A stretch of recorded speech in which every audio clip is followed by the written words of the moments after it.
I was lying in bed, feeling weak and sick, when my husband, Paul, smiled and said, "I only married you because you're the boss's daughter." I looked over at the scarves and gloves I had lovingly knitted for him, now tossed aside like they didn't matter. His words stung. He seemed so disappointed in me, and I knew I had to wake him up to reality. I chuckled at the thought of him realizing how wrong he was, thinking everything was going his way. My name is Kelly Riley. I've been married to Paul for 6 years now. We don't have any children, but we've been living happily together. Paul works a lot and is often away from home. Sometimes I feel lonely, but he always makes an effort to spend time with me on his days off, which helps me manage the loneliness. I met Paul through my father, who was his boss at the time. After we got married, Paul suggested that I become a stay-at-home wife. It seemed like a good idea to me, and I had plenty of time for myself while supporting Paul. I started making friends with the neighbors, doing some exercise, and taking up sewing.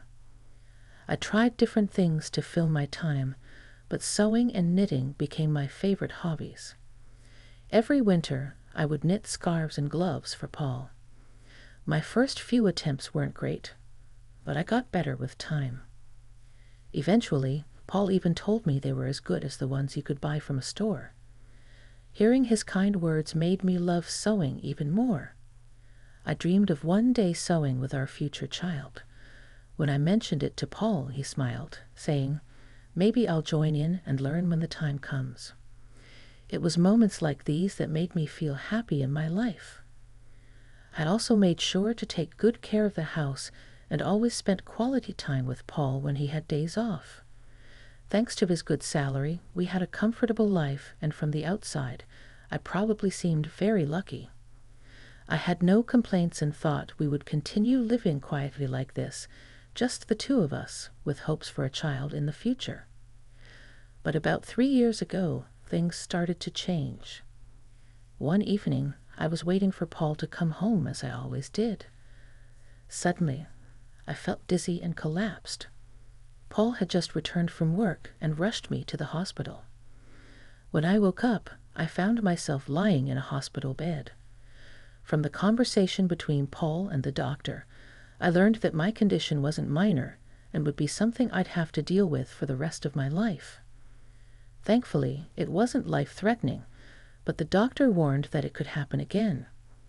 They recommended I stay in the hospital until I was a bit stronger. Seeing that I was worried, Paul reassured me. "It looks like you'll be in the hospital for a while, but it's okay. I'll come visit whenever I have time off from work. We'll get through this together." He held my hand as he spoke, and his words eased my fear. With my supportive husband by my side, I believed that everything would be fine, even though there wasn't any real reason to think that.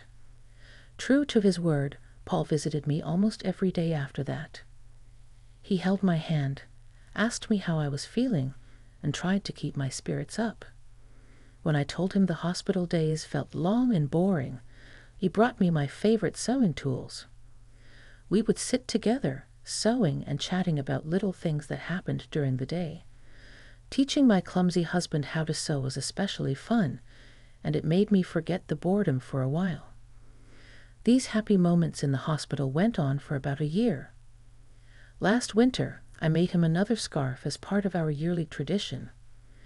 But after that, I noticed Paul started visiting less and less. Now, if he showed up once every few weeks, I considered myself lucky. At first, I thought he was just swamped with work, so I kept myself busy with sewing. I even started making a pair of gloves to surprise him the next time he came. The doctor told me I might be able to go home by the end of the year, so I planned to give Paul the gloves as a gift when I was discharged. I put all my love and effort into making those gloves, hoping they would help bridge the time we had been apart. But when Paul finally came to visit after a long absence, his reaction crushed me.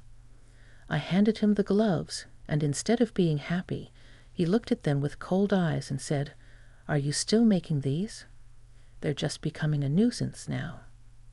Then, without a second thought, he handed me the scarf I had knitted for him last year, along with divorce papers. The scarf looked untouched, like he had never even worn it. "It's been 3 years since you've been in the hospital," he said. "I heard you'll be discharged soon, but I can't keep taking care of you." I looked down at the divorce papers when I heard Paul's words. He had already signed them. I thought to myself, asterisk, so this is where we've ended up, asterisk. To be honest, ever since he stopped visiting me regularly, I had considered the possibility of divorce more than once. If his job had really gotten busier, he would have told me. When he started disappearing without any explanation, I had a feeling this was coming. That's why, when I asked him why he wanted a divorce, I wasn't as upset as I thought I'd be. I wasn't trying to hold on to him. I knew I had probably become a burden to him. If the kind Paul I used to know was now asking for divorce, I figured I didn't really have a choice. But I was still curious. He had once promised we'd get through this together, so I wanted to know why he had changed his mind. When I asked, Paul responded, "Isn't it obvious? Ever since I married you, all I've had are problems. I'm sick of the scarves and gloves you give me every year. I only married you because you're the boss's daughter. How can I be expected to deal with you being sick on top of everything else?" He laughed in a way that felt like he was mocking me. It was as if all the joy I had found in our life together, all the talks we had about love, happiness, and loneliness, meant nothing to him. He made it clear that he thought I was a fool for believing in those things. He continued, "Who even wears a handmade scarf anymore without feeling embarrassed? Getting gifts like that is just annoying." As I listened to him, I glanced at his neck and noticed a high-end scarf I didn't remember giving him. Compared to the scarves I made for him, this one was obviously of much better quality. There was no point in comparing mine to that one. It made me wonder if he had ever actually worn any of the things I made for him. He must have hated them all along, and I just never realized it. After I was hospitalized, my father retired from the company shortly after. That meant Paul no longer had to pretend to care about me to stay in my father's good graces. Plus, having a sick wife might have been a convenient excuse for him at work. In the first year of my illness, he made a big show of visiting. Whenever he could, balancing work and showing concern for me, I could easily imagine my father, before he retired, praising Paul at work. He'd say how hard-working Paul was while also taking care of his sick wife. Paul had built this image of being a caring husband, and his co-workers respected him for it. But now it seemed that once my father retired, Paul didn't see any value in me anymore. The part of me that had once been useful to him had been realized, and now he no longer needed me. When I shared my thoughts, feeling sick inside, my husband looked surprised. Then he casually admitted, "Well, it did make work easier when I mentioned you. Everyone felt sorry for me and treated me well. If I worked a bit of overtime, they praised me for being responsible, and if I wanted time off, all I had to say was, 'My wife is sick.' And that was it." He said all of this without a hint of regret. He had used my illness to his advantage in ways I had never noticed. "As for the promotion I'm up for," he continued, "I mean, the others are idiots, but I do have to thank your illness for that." I listened quietly, my head down. When I finally looked up, I saw a smug grin on his face. The man I once loved was gone, replaced by someone I didn't recognize. This was his true self. "Well, if I was able to help you, I guess that's good," I said. "We probably won't see each other again, so take care." I handed him the divorce papers. He had no more use for me after that and quickly turned to leave. Just like that, our divorce was final. After he left, I cried softly to myself. After some time, I was discharged from the hospital and went back to my parents' house. When my father heard what had happened, he was furious. I never thought he could be that kind of person, he said, his voice raised. But for me, it didn't matter anymore. I calmed my father down and told him that once I cleaned up the house, I wanted to move back in with my parents. They understood and told me to do whatever made me happy. For now, I decided to live with them. Before moving back in with my parents, I wanted to visit the house where I had lived with my husband. But when we got there, I found that the front door lock wasn't working. My parents and I exchanged confused looks and decided to ring the doorbell. A stranger answered the door. Feeling puzzled, I asked him about the situation. He told me that he had bought the house a while ago and had been living there for a few months with his wife and child. They seemed happy. My parents were even angrier after hearing this, but I didn't want to cause any trouble for the new family. I bowed my head and quietly left. However, I couldn't just leave it like that, so I called my ex-husband right away. On the phone, he answered casually, "Oh yeah, I sold the house while you were in the hospital. Keep the money from the sale. It's like compensation. For me, it was my house to begin with, so you don't really have any complaints, right?" I couldn't help but sigh how indifferent he was. I wished he had told me sooner. From what the new owner said, the house had been sold quite a while ago. My husband probably put it up for sale about a year ago, around the time he stopped visiting me. Even if he had planned to divorce me, selling the house without discussing it with me was just outrageous. Our divorce had already been finalized when we signed the papers, but since I was still in the hospital, we had agreed to talk about compensation and dividing assets after my discharge. We had a meeting planned for next week, but he decided to act on his own. It was unbelievable. What made it worse was that he didn't even think he had done anything wrong. So I calmly told him over the phone, "You really don't understand anything, do you?" "Huh? What do you mean?" he asked, sounding confused. "I'll explain everything in detail next week," I replied and hung up the phone. I smiled at my worried parents and then turned to my father. "I need a favor," I said, sharing my plan with him and asking him to help me get ready for what was coming. "I understand," my father said, his face serious but supportive. "I've already prepared the necessary documents. There's not much time before the meeting next week, but we'll manage." I could see a hint of regret in his eyes, probably because he had once recommended my husband to me, but his anger at what my husband had done seemed to drive him to help me as much as he could. I thanked my father and waited for the day of the meeting. The thought of seeing my husband's reaction made me smile for the first time in a while. With my father's help, we got everything ready for the meeting. We decided to hold the discussion at my parents' home. My parents and I sat together on one side, and my husband sat alone across from us. I'm sure he knew my parents were hurt by the divorce, but it didn't seem to bother him anymore. He didn't show any sign of respect toward them, and his face even held a hint of a smile.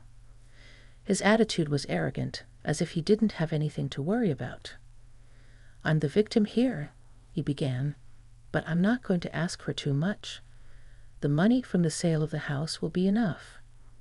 He spoke as if he was being generous, like he was doing us a favor by not asking for more.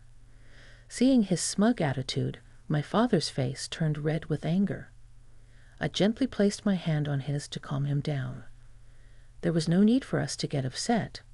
We knew that in this discussion, my husband was the one who would be at a disadvantage, not us. "There's something important we need to talk about first," I said, keeping my voice calm. I spoke up, and my father handed over a document. It was proof that the land where the house stood was owned by him. "Yes, the house was in your name. There's no question about that," I said, "but the land the house was built on belongs to my father, and he still holds. The title to it, that's clear from this document, right?" My husband's expression changed slightly, his brow furrowing. "So what?" he replied. "The house was mine. No one has the right to complain." Do you think you can get back at me with that?" He chuckled as if he found the whole situation ridiculous. I continued calmly, "It's true that the house was in your name, and legally you could sell it. I'm sure you checked all of this before you sold the house, and there's no legal issue with your actions." My husband seemed confident, knowing there was no problem from a legal standpoint. "However," I said, "for the family who bought the house, this is a big issue. You sold the house, but since we still own the land, my father can charge them rent. That would definitely cause them trouble, don't you think? The situation isn't what they were led to believe." I paused before continuing.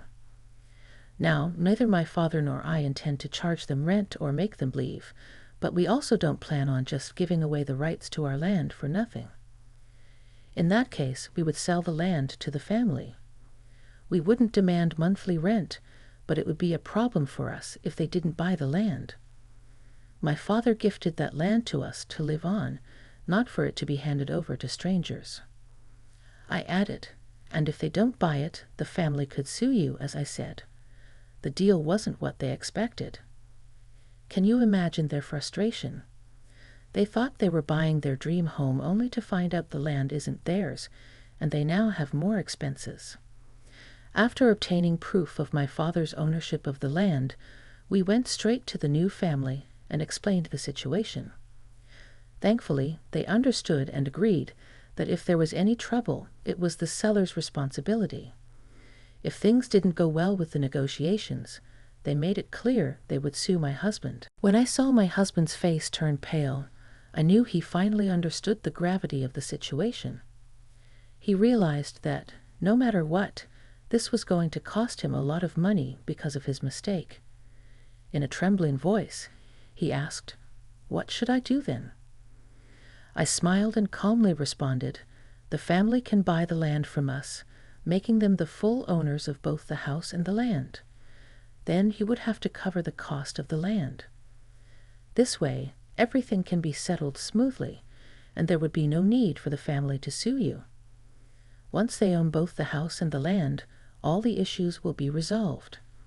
However, since they weren't informed about the land price when they bought the house, they will likely make you pay for it. That's not their problem to deal with. It's yours. The real issue is that the land is in a prime location, and its value could be higher than what you sold the house for. Even if you give up all your assets, it might not be enough. In the end, you could be left with nothing." I paused for a moment and continued, "Another option is for you to buy the house back and then pay for the land. Of course, you would have to cover the relocation fee for the family living there. This would give you back both the house and the land, and you could try selling them again, maybe making some money. But after paying for everything, you probably won't end up with much, if anything at all. Whichever option you choose, you'll be at a loss."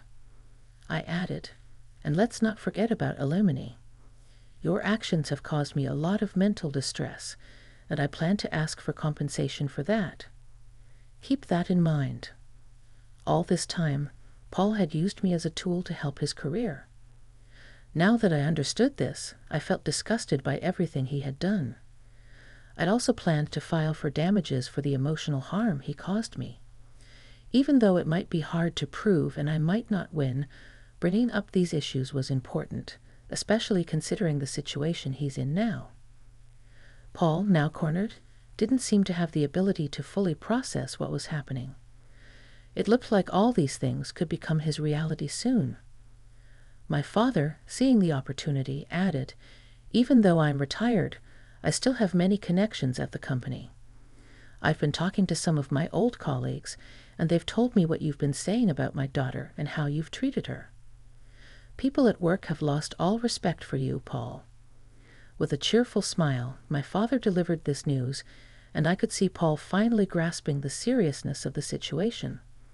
The status he had built by using me and the money he had gained from selling the house without my consent, none of that mattered anymore. "Now," I said, clasping my hands together with a smile, "let's discuss what comes next. We need to settle the division of assets, compensation, and the house. The smile I gave him now was different from any smile I had shown him before. This time I was smiling more brightly than I had in a long time, feeling a sense of relief and power since our separation. I hope you understand that your assets will be decided in this meeting, I continued. Paul could only force a laugh, but tears filled his eyes. The negotiations that followed were in my favor. Paul agreed to pay me alimony, and we also settled that he would pay for the land where the house stood. We later explained everything to the family who had bought the house, and in the end, everyone benefited from the agreement, except Paul. He lost everything. The rumors my father had started spread throughout the company, causing Paul to lose his reputation. His expected promotion was delayed as upper management raised concerns. The rumors continued, and soon Paul had no place in the company. My father later informed me that Paul had resigned. I guess you could call it karma. Things gained through using others can disappear just as easily when someone decides to take action. As for me, I'm now living with my parents and running a sewing class. While my classes aren't packed, I've managed to earn a decent income thanks to the support of neighborhood women and children who attend. Even though I never had the chance to sew with my own children like I once dreamed of, I've realized that sharing what I love with others brings me real happiness.